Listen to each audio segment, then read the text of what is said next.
Thank you to the London branch of the Landscape Institute and to Robert Holden for organising a third set of lectures on London's roofscape landscape. The theme was skylines in 2013, high buildings in 2019, and this time, in 2021, it's green roofs.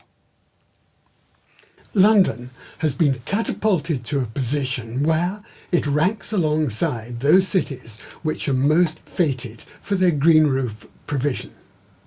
This statement comes from a report published by the Mayor of London in 2019. Maybe so, but a sceptic like me can't help wondering if this is hype. I am, however, delighted that London is doing better. It's the capital of the world's most garden-mad country, and it made a great start on roof gardens with the work of Ralph Hancock in 1936 for the Derry and Toms roof garden. Sadly, London gave up on roof gardens when engulfed by modernism after 1945. The slogan, "Form follows function," came to rule the design world. But the functions the modernists cared about were internal, not environmental. Flat roofs became popular, with such poor detailing that heat leaked out and water leaked in. Le Corbusier was interested in roof space, if not much in plants, and there's no reason why green roofs shouldn't have been integral to the new architectural style. But they weren't. As part of postmodernism, modernism still militates against vegetated buildings. But the playful anything goes aspect of postmodernism, which dates from the 1970s, is finding a place for roof gardens. And many more of them were made in London during the decade covered by the GLA's 2019 report on living roofs and walls, 10 years of urban greening in London. My favourite London example is the garden at 120 in Fenchurch Street in the city. I like the views, I like the planting, and I love the use of a steel frame to create a canopy of vines above the roof. Grapes grown on pergolas were popular in ancient Egypt and in medieval Europe, and they're still a great idea. Other notable examples of London roof gardens are the Coq d'Argent Terrace at No. 1 Poultry, which has a restaurant enclosure and a sky terrace, the Queen Elizabeth Hall roof garden on the South Bank, which has a folksy cafe and grows vegetables, and the Nomura roof garden, which has a wonderful location overlooking the Thames, though it's a private garden rather than public. The Sky Garden on the walkie-talkie is good too, but I'm sorry it doesn't have more of an outdoor section. The architect probably thought it would spoil the facade. Anyway, I agree that central London has had its best ever decade for green roofs, but it's nowhere near good enough. And I'm sceptical about the league table on page 29 of the report. The cautionary footnote at the end of the table is more than justified. It states that data collection methods vary. The London statistics were obtained with the help of GIS by drawing lines on satellite photos.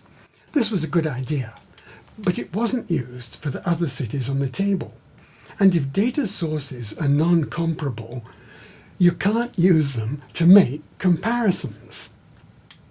Also, even if London's place on the league table is as high as claimed, it's a minute proportion of London's roof hectarage. What the figures on page 16 show is that the total area of green roofs in the Greater London area equates to 0.17 square metres of green roof per inhabitant. That's barely enough to stand on, let alone to sit on the grass. Of this figure, 74% is extensive green roof and 12% is biosolar, so only 25% is intensively managed roof garden. The figures for the central area are better. There is 1.26 square metres of roof garden per inhabitant, and of this, 60% is extensive, 6% is biosolar, and an almost respectable 40% is intensive. The figures don't add up to 100%, and I don't think a figure per inhabitant is of much use. Percentages of the total roof area in London would be much more useful. To give some context for the Greater London figures, here's a photo of my own green roof in London. The house was built in 1926 and had a bitumen felt roof with an expected design life of perhaps 15 years.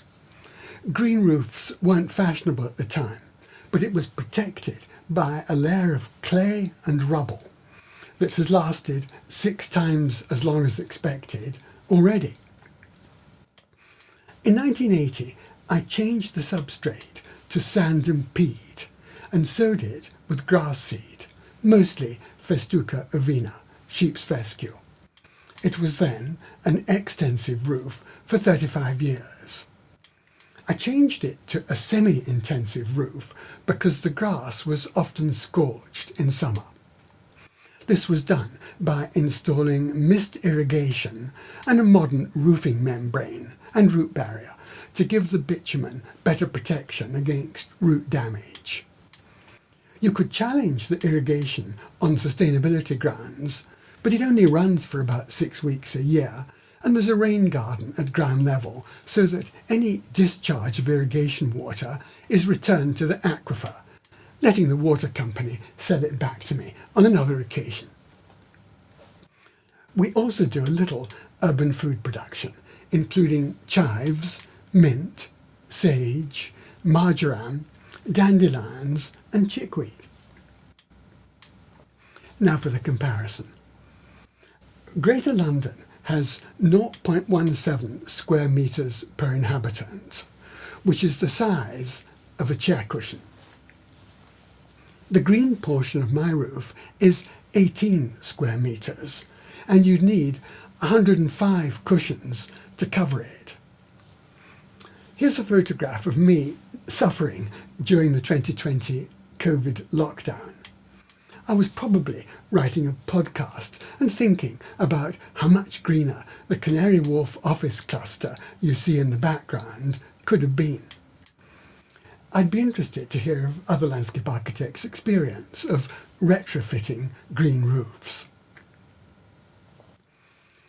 Canary Wharf does in fact have more roof garden space than most office developments in London. It took me a while to appreciate this because most of it is, in quotation marks, at ground level. It has shopping malls and many layers of car parking below this level. Canary Wharf also has a very good roof garden above the Crossrail station, designed by Gillespie's. It's part glazed and part open to the sky. In 1996, I published an essay on eco-cities with a diagram to make the point that most future roof space should be vegetated unless there's a good reason for it to be unvegetated.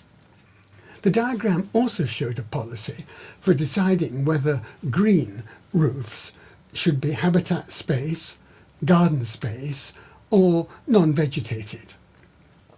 The text that went with the diagram listed 10 reasons for building vegetation-sheltered cities.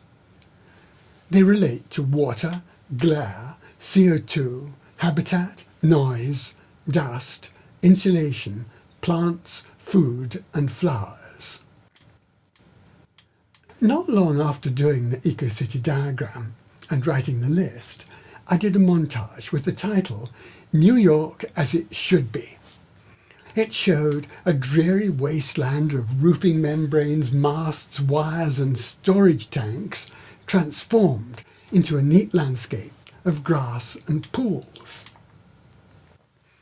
Piracy of the image is dropping now, but in late 2020 I found 244 unlicensed copies on the web.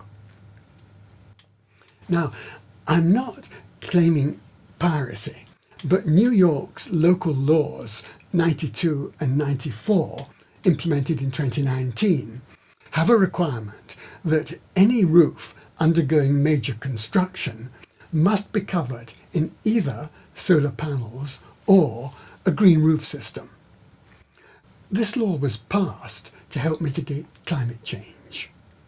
It's a welcome law, but could result in too many un-Vitruvian green roofs, lacking either social or ecological or visual excellence. A well-designed sky space zone could be quiet, breezy, sheltered, sunny, shady, green, beautiful, and as rich in flowers as it would be in birds, bees and butterflies. Getting back to London. In 2010, thinking about the sheep's fescue on my own roof, I did a tongue-in-cheek montage to show an idea for rooftop sheep grazing across the road from the Bank of England in the City of London. The design aims were ecological and visual, rather than social. Still dreaming about green roofs, in 2014, I did another montage to show how the roofscape you see from the dome of St Paul's Cathedral could be transformed into a sky garden satisfying all three of the Vitruvian objectives. In such a busy part of London, this would be more appropriate than exclusive use for fauna and flora. Sedum roofs remind me of 1960s home insulation, which was a thin layer of fiberglass in the attic, if you had one. 50 millimeters of substrate is okay for a few species, but won't create serious wildlife habitat or a sufficiently capacious sponge for detaining rainwater. Insulation requirements have gone up to 270 millimeters in roofs in London, and the same thickness should apply to the topsoil requirement on mandated green roofs. The person who's done most to make EcoCity roofs and walls a reality is Stefano Boeri.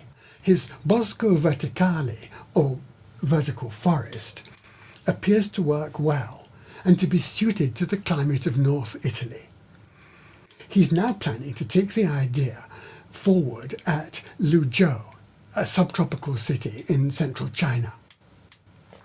The site area is 1.75 square kilometres, and the planned population is 30,000.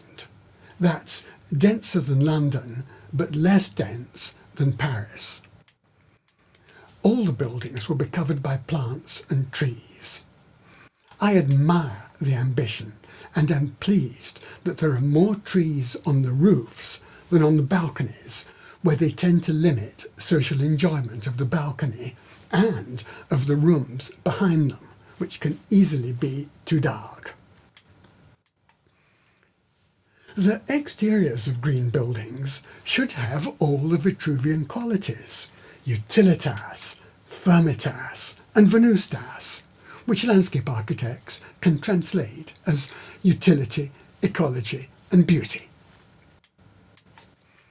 Now for a comment on Boeri's roofscape contouring. It's good. How Morgridge explained the idea in a lecture to the Landscape Institute's London branch in 2013. Here's what he said.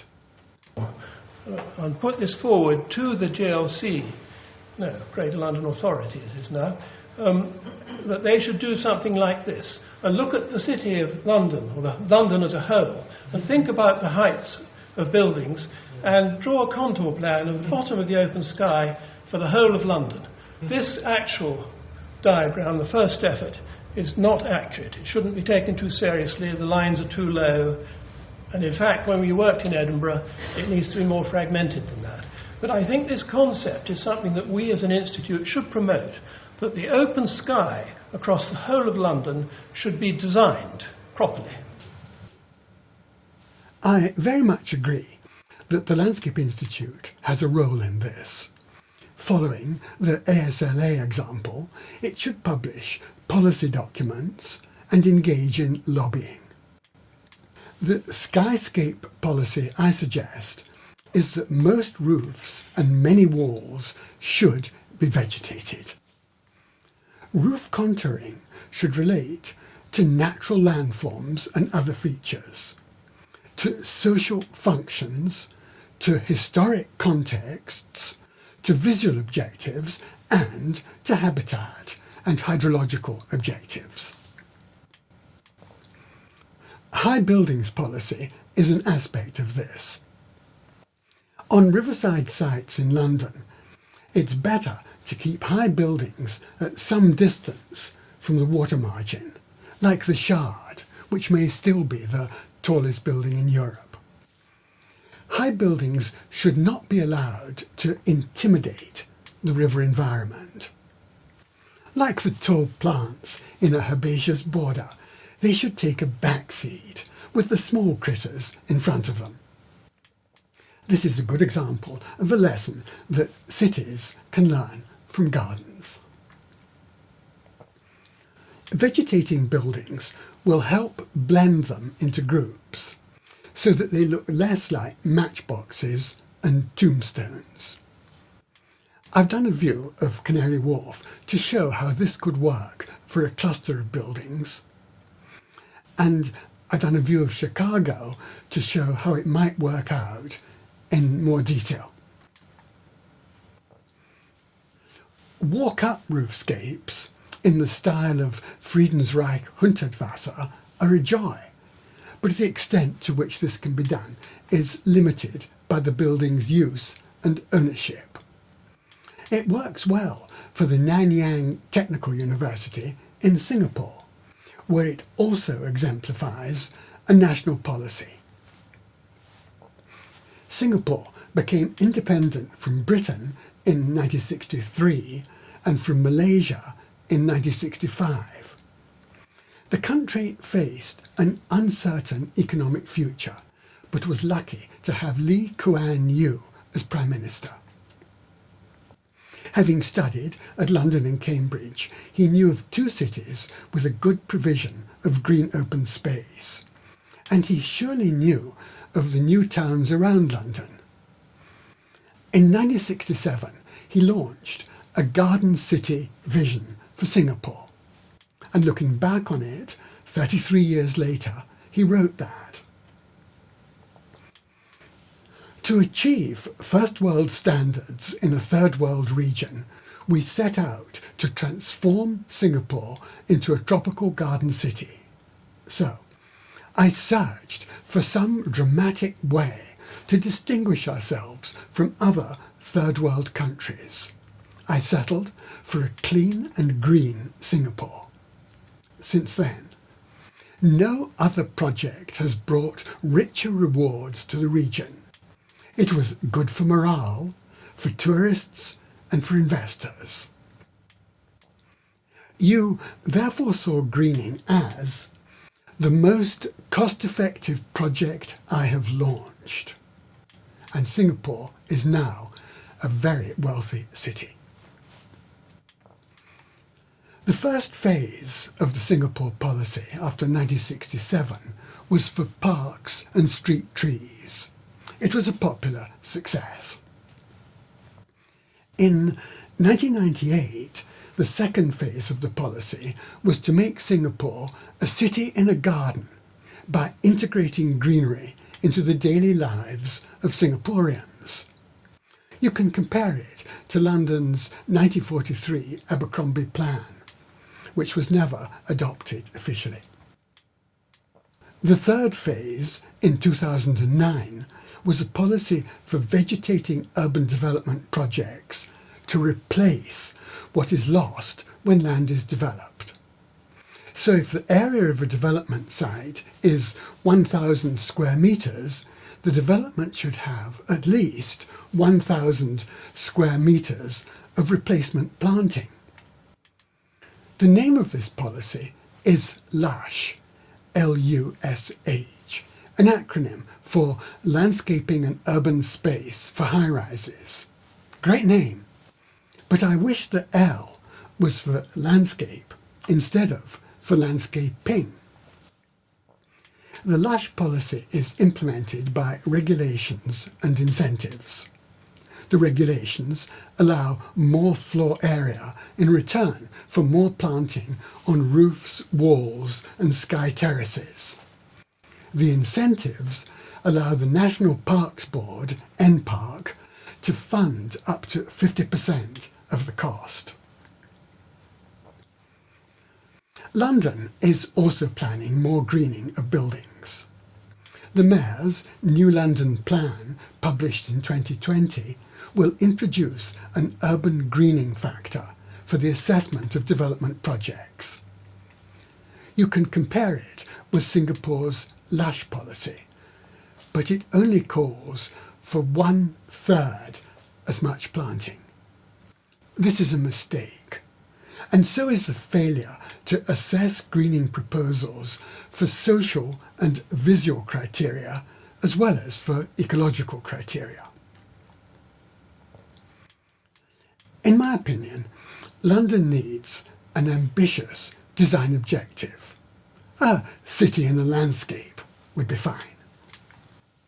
And it also needs a landscape infrastructure plan supported by green building regulations and financial incentives, all with the aim of creating what Sir Geoffrey Jellicoe called a collective landscape.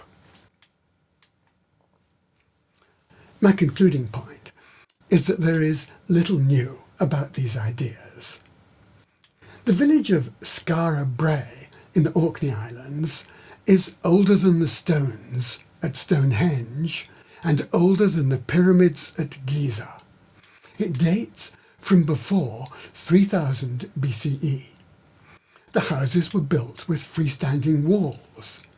Material, including rubbish and shells, was then heaped against the walls, insulating them and becoming living walls. No traces of the roofs survive, but they are thought to have been turf supported by whalebones. This created what now look like subterranean, earth-sheltered dwellings.